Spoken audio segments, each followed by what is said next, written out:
திண்டுக்கல் மாவட்டம் பழனி தண்டாயுதபாணி மடத்துக்கு சொந்தமான 100 கோடி ரூபாய் மதிப்புள்ள இடத்தை கடந்த 3/7/2026 ஜாயிண்ட் ஒன் சப் ரிஜிஸ்டர் பதிவு பண்ணதுக்கு எதிராக பல்வேறு தரப்புகள் இருந்து வினாக்கள் எழுப்பப்பட்டதால் இறுதிக்கட்டமாக 16/7/2026 பழனி அடிவாரம் காவல்துறையினர் ஒரு முதல் தகவல் அறிக்கையை பதிவு பண்ணாங்க. அந்த முதல் தகவல் அறிக்கையில் பழனி தண்டாயுதபாணியோட லேண்ட் சூப்பரண்டன்ட் வழக்கு கொடுத்திருந்தாரு. அதில் 100 கோடி ரூபாய் பெருமானம் உள்ள அந்த இடத்தை அபகரிக்கும் நோக்கத்தில் ஏற்கனவே பல்வேறு வழக்குகள் உயர்நீதிமன்றத்திலையும் உச்சநீதிமன்றத்திலையும் தொடுக்கப்பட்டு அது அந்த மடத்துக்கு தான் சொந்தமானது. ப்ளஸ் அங்கே ஃபிட் பர்சன் கச்சாரன்சி அப்பாயின்ட் பண்ணியிருக்கு. இந்த சூழ்நிலையில் இங்கே பதியக்கூடாது அப்படிங்கிற பல்வேறு ப்ரொசீடிங்ஸை மறைச்சு பதிவுத்துறை அதிகாரிகள் திரு ஜஸ்டிஸ் மணிகண்டன் என்பவர் கொடைக்கானல்ல டெப்டேஷனில் போட்டு சுமார் 100 கோடி மதிப்புள்ள அந்த இடத்த 2 கோடி ரூபா வேல்யூவை போட்டு ஒரு தனிநபர் 2 தனிநபருக்கு பதிவு செய்து கொடுத்திருந்தார். அந்த வழக்கு தற்போது தாவேக அரசு இருக்கக்கூடிய அமைச்சர்கள் இருவரிடம் பல்வேறு கேள்விகள் கேட்கப்பட்ட பின்பு இது சூடு பிடிச்சிச்சு.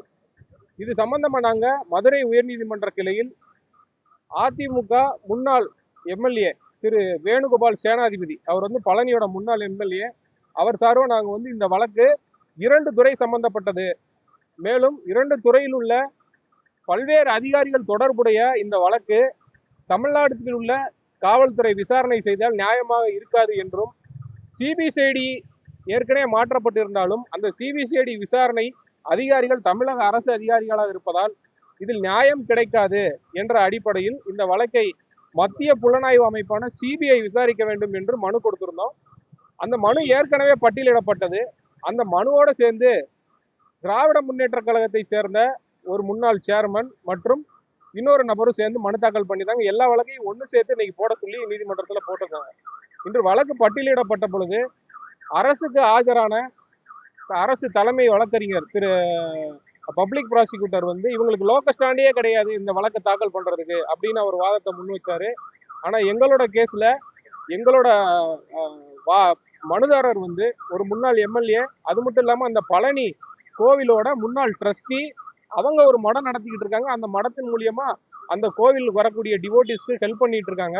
அதனால இந்த கோவில் நிலத்தை கேள்வி கேட்கறதுக்கு எங்களுக்கு உரிமை இருக்கு அப்படின்னு எங்க வாதத்தை முன் வச்சோம். அதே போல ஏற்கனவே தொடுத்த மற்ற வழக்கறிஞர்கள் அவருடைய வாதத்தை முன் வச்சாங்க. இப்ப நீதிமன்றம் என்ன சொல்லியிருக்குன்னா, தற்போது விசாரணை என்ன நிலைமையில இருக்கு அப்படிங்கிற ஸ்டேட்டஸ் ரிப்போர்ட்டை தமிழக அரசு 5/8/2026 நீதிமன்றத்துல ஃபைல் பண்ணணும் அப்படின்னு ஒரு உத்தரவு போட்டிருக்காங்க.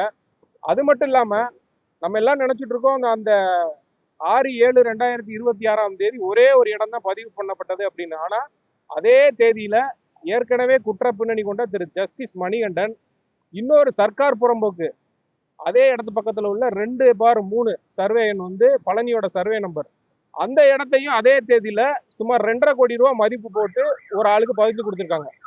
அப்ப இதோட பேக் போன் யாருங்கிறத கண்டுபிடிக்கணும். உயர்ந்த அதிகாரிகள் இருக்காங்களா, இல்ல அரசியல் தலையீடு இருக்கா, இல்ல மந்திரிகளோட தலையீடு இருக்கா என்பதை விசாரிச்சு உண்மையை வெளிக்கொண்டு வரணும். அப்படின்னா இதுக்கு மத்திய புலனாய்வு அமைப்பான சிபிஐ விசாரணை செய்தாதான் இதுக்கு உண்மை வெளிவரும் அப்படிங்கிற நோக்கத்தில் தாக்கல் பண்ணப்பட்ட இந்த வழக்கு இன்று நீதிமன்றத்தால் ஏற்றுக்கொள்ளப்பட்டு 5ஆம் தேதி ஒத்திவைக்கப்பட்டிருக்கு.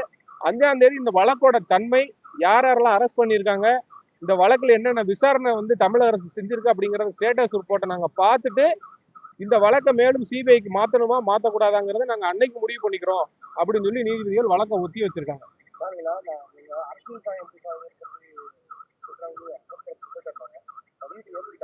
சார் அவங்க நாங்க முன்னாள் எம்எல்ஏங்கிறதுனால அரசியல் சாயம் பூசுறாங்கன்னு சொல்லி பப்ளிக் ப்ராசிக்யூட்டர் சொன்னாரு. ஆனா நீதிபதிகள் எங்க கிட்ட கேட்டாரு, உங்களோட பேக்ரவுண்ட் என்னன்னு கேட்டாரு. நான் அந்த கோயிலோட முன்னாள் ட்ரஸ்டி அப்படிங்கிறத சொன்னோம். அது மட்டும் இல்லாம ஏற்கனவே நாங்க ஒரு மடம் நடத்தி சேவை செஞ்சுட்டு இருக்கோம். Even every citizen having a right to seek change of investigation. ஏன்னா இதுல பப்ளிக்கோட என்டோமெண்ட் ப்ராப்பர்ட்டி 100 கோடி ரூபாய் சாதாரண பணம் கிடையாது. இதை கேட்கறதுக்கு அரசியல்வாதி தான் கேட்கணும், அரசியல்வாதி இல்லாதவங்க கேட்கணும்னு சொல்றதுக்கு அவங்களுக்கு அதிகாரம் இல்லை அப்படிங்கிற வாதத்தை நாங்கள் முன்வைக்க ரெடியா இருக்கோம். ஏற்கனவே பாத்தீங்கன்னா கள்ளக்குறிச்சி விஷயத்தை எடுத்துக்கோங்க. ஒரு முன்னாள் எம்எல்ஏ திரு இன்பதுரை அவர்கள் தான் தாக்கல் பண்ணி அந்த வழக்கை சிபிஐக்கு மாத்தினாங்க. அதே போல அன்பழகன் வழக்கு எடுத்துக்கோங்க, குட்கா கேஸ். அந்த கேஸும் அவர் எம்எல்ஏ இருக்கும்போது தான் தாக்கல் பண்ணார். அதனால அந்த வாதம் எடுபடுமான்னு கேட்டால் எடுபடாது. அதை அடுத்து வரக்கூடிய வாய்தாக்கள்ல இதையும் நாங்கள் எடுத்து வைப்போம். வழக்கு நேர்மையான முறையில் விசாரிக்கப்பட வேண்டும். இந்த 100 கோடி ரூபாய் சொத்தை அபகரிச்சவங்க சட்டத்தின் பிடியில் கொண்டு வரப்பட வேண்டும். அதே நாள் இன்னொரு 60 கோடிக்கு ஒரு ஆட்டையை போட்டிருக்காங்க, அதையும் விசாரிக்கணும் அப்படிங்கறத முன் வச்சோம். அந்த இது சம்பந்தம் ஏதாவது கம்ப்ளைண்ட் ஏதாவது கொடுக்கப்பட்டிருக்கு அப்படிங்கிறத பப்ளிக் ப்ராசிக்யூட்டரை அடுத்த வாய்தால சொல்ல சொல்லியிருக்காங்க. அது மட்டும் இல்ல, இந்த ஜஸ்டிஸ் மணிகண்டன் அவர்களுக்கு 4/8/2026 வரைக்கும் தான் இடைக்கால ஜாமீன் கொடுத்துருக்காங்க. அவர் ரொம்ப இன்னசென்ட் மாதிரி, நான் வந்து கொஞ்சம் தான் பண்ணிட்டு போனேன், எனக்கு கொஞ்சம் தான் பங்கு இருக்கு, அதனால எனக்கு ஜாமீன் கொடுக்குன்னு போன தடவை சொல்லிட்டாரு.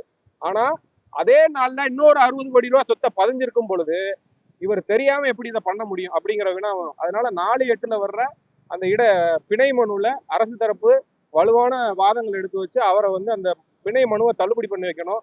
நாங்க வழக்கு போட்ட பிறகுதான் சிபிசிஐடியே தூங்கிக்கிட்டு இருந்து எந்திரிச்சிருக்காங்க. இப்போ நேற்று 4 பேர் அரெஸ்ட் பண்ணியிருக்காங்க. ஏன் இதுக்கு முன்னாடி யாரையும் அரெஸ்ட் பண்ணல? ஒரு ஃபேஸ்புக்ல ஒரு ட்விட்டர்ல ஏதாவது ஒரு கருத்து போட்டா உடனே போய் வீட்டில் போய் காவல்துறை அரெஸ்ட் பண்ணுது. ஆனா இப்படி 100 கோடி ரூபாய் ஊழல் நடந்த இந்த சம்பவத்துல 16/7/2026 போட்ட எஃப்ஐஆருக்கு ஏன் வந்து நேற்று வரை நடவடிக்கை எடுக்கப்படலை? நீதிமன்றத்தில் சிபிஐ வந்து இந்த வழக்கை விசாரிக்கணும்னு நாங்க கதவை தட்டின உடனே டக்குன்னு தூங்கிட்டு இருந்தவங்க முடிச்சிட்டாங்க. சிபிசிஐடி நேற்று 4 பேர் அரெஸ்ட் பண்ணியிருக்காங்க. மேலும் மாவட்ட பதிவாளர் இதுவரை இந்த வழக்குல குற்றவாளியை இணைக்கப்படலை. ஏன்னா டெப்டேஷன் அவர் தான் போட முடியும். டெப்டேஷன் டிஸ்ட்ரிக்ட் ரிஜிஸ்டரா போட்டாரா, இல்ல மேல இருந்து செக்ரட்டரி சொன்னாரா, இல்ல மந்திரி சொன்னாரா அப்படிங்கறதெல்லாம் விசாரிச்சு உண்மையை கண்டுபிடிக்கணும். அப்படின்னா தாவேக அரசே இதுக்கு முன் வந்து அவங்க ஊழலற்ற அரசுன்னு வந்து தன்னை பிரகடனப்படுத்திக்கிறாங்க. அவங்களே முன் வந்து இந்த வழக்கை சிபிஐக்கு மாத்திட்டா என்ன, ஆனா மாத்துவாங்களா அப்படிங்கிறது கேள்விக்குறி. அடுத்த விசாரணைகள்ல இதெல்லாம் நம்ம பேசுவோம்.